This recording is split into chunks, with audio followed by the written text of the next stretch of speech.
디비전 시리즈 4차전 탈락 위기에 몰린 다저스는 랜던 넥을 선발로 내는 대신 불펜 게임을 합니다. 에미쉬엔, 리버 라이언, 카일 허트, 닉 프레소에 개빈 스톤까지 수술을 하면서 유망주 중 유일한 생존자가 된 넥은 정규 시즌 활약이 나쁘지 않았지만 막판 애틀란타전에서 2이닝 5실점, 샌디에고전에서 4이닝 4실점에 그치며 압박감을 이겨내지 못하는 모습이었습니다. 실제로 넥은 5할 미만 팀을 상대로 1.83, 5할 이상 팀을 상대로 6.07을 기록했습니다. 로버츠 감독은 브레이저, 반다, 코펙, 베시아, 필립스를 6회까지 내고 허드슨과 트라이넨에게 7, 8회를 맡긴 다음 8대 0으로 앞선 9회가 되어서야 넥을 올립니다. 불펜 게임의 대성공은 터닝포인트가 됐고 다저스는 이 경기를 시작으로 PS에서 3경기 연속 완봉승을 한 역대 세 번째 팀이 됩니다. 저는 NLCS 2차전에서 다시 불펜 게임을 하기로 한 다저스는 넥을 여전히 신뢰할 수 없기 때문에 이와 비슷한 운영일 거라고 생각했습니다. 이에 브레이저, 반다, 코펙으로 시작하고 넥의 등판은 뒤로 미룰 줄 알았습니다. 로버츠는 경기를 시작하기에 앞서 넥이 많은 카운트를 책임질 거라고 해 DS 4차전과 다를 것임을 예고합니다. 이번에는 넥이 벌크가이인 거였습니다. 저는 로버츠의 결정을 이해하면서도 오프너에 붙어 등판하는 전형적인 벌크가이는 아닐 거라고 생각했습니다. 경기는 시작부터 꼬이게 됩니다. DS 4차전에서 오프너로 나서 네 타자를 완벽하게 잡았던 브레이저가 린도어에게 리드오프 홈런을 맞습니다. 브레이저의 타구 속도는 104마일, 105마일, 108마일이었습니다. 2회에 등장한 넥은 크게 흔들립니다. 넥은 한 점을 내주고 2사 2삼루에 몰리지만 로버츠 감독은 넥을 교체하는 대신 린도어를 거르고 비엔토스를 상대하게 합니다. 린도어는 좌타석과 우타석이 편차가 없는 선수이기 때문에 반다를 올려 우타석의 린도어를 상대하는 것보다 우한대 우타자 대결을 선택합니다. 린도어를 거른 다음 코펙을 올리는 선택도 가능했지만 브레이저와 넥을 소모했는데 아웃카운트 22개가 남아있는 건 감당하기 어렵다고 생각했을 겁니다. 결국 로버츠는 넥을 믿는 선택을 했고 이는 넥이 말홈런을 맞아 0대 6으로 벌어지는 결과가 됩니다. 넥은 3회에도 크게 흔들리면서 2이닝 만에 물러납니다. 로버츠 감독은 반다를 4회에 쓰지만 스코어의 변화가 생기지 않자 허니웨를 올리는 것으로 경기를 던지게 됩니다. 1차전에서 플레어티가 7이닝을 던지고 허드슨과 캐스파리어스로 경기를 끝냈을 때 2차전은 불펜 게임을 하기에 최상의 조건으로 여겨졌습니다. 승리조 투수 전원이 넉넉히 쉬었기 때문이었습니다. 하지만 로버츠의 입장은 그렇지 않았습니다. 불펜 게임을 했던 DS 4차전과 비교하면 베시아가 부상으로 이탈했고 허드슨은 1차전 등판 후 통증이 있었기 때문에 아웃카운트 8개가 비게 됩니다. 베시아는 DS 4차전에서 1.2이닝을 던졌습니다. 저는 승리조 투수들을 먼저 올린 다음 넥을 그 후에 올렸다가 지더라도 승리조를 2차전에서 쓰는 건 충분한 휴식으로 인해 문제가 안 되기 때문에 승리조를 먼저 올리기를 기대했지만 로버츠 감독은 그렇게 되면 경기 후반을 책임질 투수가 없다고 생각했습니다. 결과적으로 다저스 타자들은 머나야를 공략하지 못했고 넥은 어느 시점에 올렸더라도 좋지 않았을 가능성이 높았기 때문에 넥이 2회에 경기를 터뜨리고 승리조를 하나도 쓰지 않은 건 접전을 하고 패한 것보다 나을 수도 있습니다. 다만 1승의 의미가 차원이 다른 PS에서 2회부터 경기를 던지는 듯한 모습은 과연 맞나 싶긴 합니다. 만약 어제 다저스의 감독이 로버츠가 아니라 보치라면 어땠을까? 4번의 월드시리즈 우승이 역대 4위에 해당되는 보치는 PS에서 내일이 없는 야구를 합니다. 단기전에서 추후를 내다보는 선택보다는 당장의 1승이 중요하다고 생각하기 때문입니다. 만약 보치였다면 승리조 투수들에게 아웃카운트를 한두 개씩 더 맡기거나 좋아 보이는 한 명을 길게 쓰는 것으로 베시아와 허드슨의 공백을 메우려고 했을 가능성이 높습니다. 물론 브레이저가 리드오프 홈런을 맞으며 끌려가는 경기가 됐고 머나야가 4회까지 압도하긴 했지만 말 그대로 한 점 차였기 때문입니다. 심지어 로버츠 감독은 다저스가 석점을 따라붙은 9회 초에도 승리조 투수 중 한 명을 낼 수 있었지만 엘리캐스로 계속 갔다가 한 점을 더 내줘 9회 말 무사 1, 2루의 압박감이 줄어들게 됩니다. 결과적으로 2차전 불펜 데이가 4개에 의지할 수밖에 없는 거였다면 2차전에 그냥 뷰러를 냈으면 어땠을까라는 생각도 할 수 있습니다. 물론 3차전에서 불펜 데이를 하면 4, 5차전의 부담이 커지지만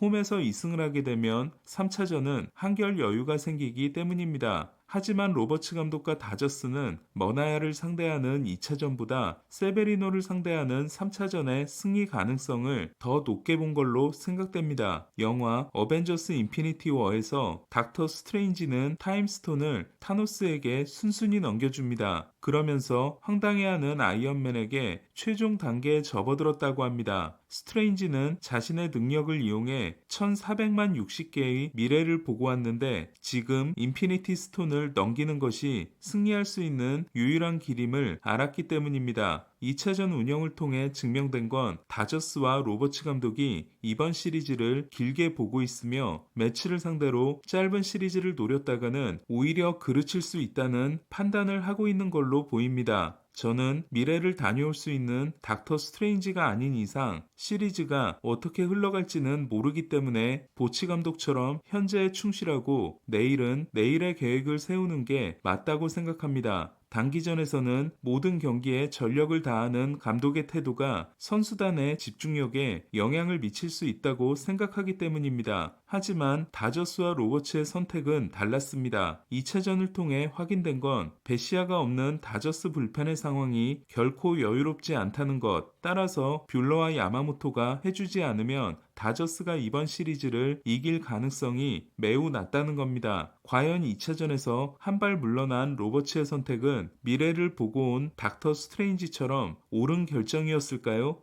먼저 4승을 해야 하는 시리즈에서 1승 1패 후 3차전을 승리하는 팀은 시리즈 승리 확률이 69%에 달하지만 2차전에 대한 논란으로 인해 다저스의 3차전은 더 중요해졌습니다.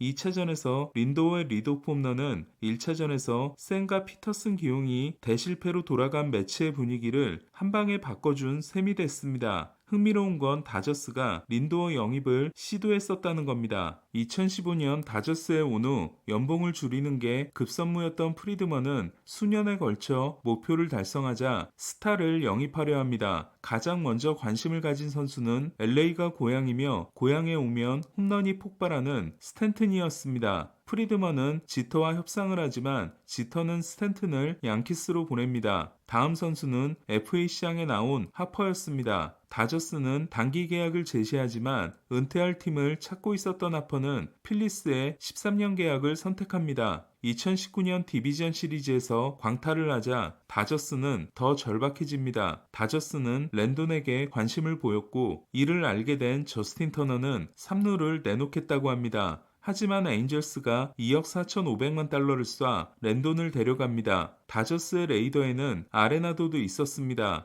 역시 LA가 고향인 아레나도는 당시 5년 평균 40홈런 124타점을 기록한 미친 클래식의 제왕이었고 3루 수비도 미친 수준이었습니다. 게다가 콜로라도 경영진과 갈등 관계에 있었습니다. 하지만 팀의 상징인 선수를 같은 디비전 팀으로 보내는 건 아무리 콜로라도라도 무리였습니다. 다저스에게 남아있는 둘은 모두 현 소속팀의 연장 계약을 거절한 배츠와 린도어였습니다. 다저스의 첫 번째 옵션은 FA까지 배츠보다 1년이 더 남은 린도어였습니다. 다저스가 데려온 선수가 린도어였다면 어떻게 됐을까요? 린도어가 유격수를 차지하면서 시거는 2루 또는 3루로 갔을 겁니다. 다저스는 린도어와 연장 계약을 하고 시거와는 결별했을 가능성이 높습니다. 그렇다면 트레이 터너를 데려오는 일은 없었을 겁니다. 어쩌면 시거가 3루로 가고 먼시가 1루로 이동해 프리먼이 아니라 3루수를 영입했을 수도 있습니다. 그렇다면 다저스의 차기 3루수는 LA가 고향인 체프먼이었을 수도 있습니다. 하지만 다저스가 영입한 선수는 린도어가 아닌 배츠였습니다. 배츠는 2020년 NLCS에서 5, 6, 7차전에 연속 호수비로 다저스를 구했고 다저스는 우승을 차지합니다. 배츠가 아니라 린도어가 있었다면 다저스는 우승을 못했을까요? 배츠는 12년 3억 6,500만 달러 계약, 린도어는 10년 3억 4,100만 달러 계약을 맺습니다. 디퍼를 고려하면 배츠는 평균 2,555만 달러를 39세 시즌까지 받고 린도어는 3,190만 달러 연봉을 37세 시즌까지 받습니다. 지난 3년간 승리 기여도는 배츠가 18.2, 린도어가 19.7이며 린도어는 배츠보다 한 살이 어립니다. 그리고 린도어는 배츠와 다르게 클럽하우스 미팅을 소집합니다. 다저스의 유격수 문제가 심각해진 상황에서 영입에 성공한 선수가 린도어였다면 다저스는 더 좋았을까요? 어쨌든 다저스는 배츠를 데려왔고 린도어와는 적으로 만났습니다. 과연 이번 시리즈의 승자는 누구일까요? 오늘 소식은 여기까지입니다. 야구야구 김영준이었습니다.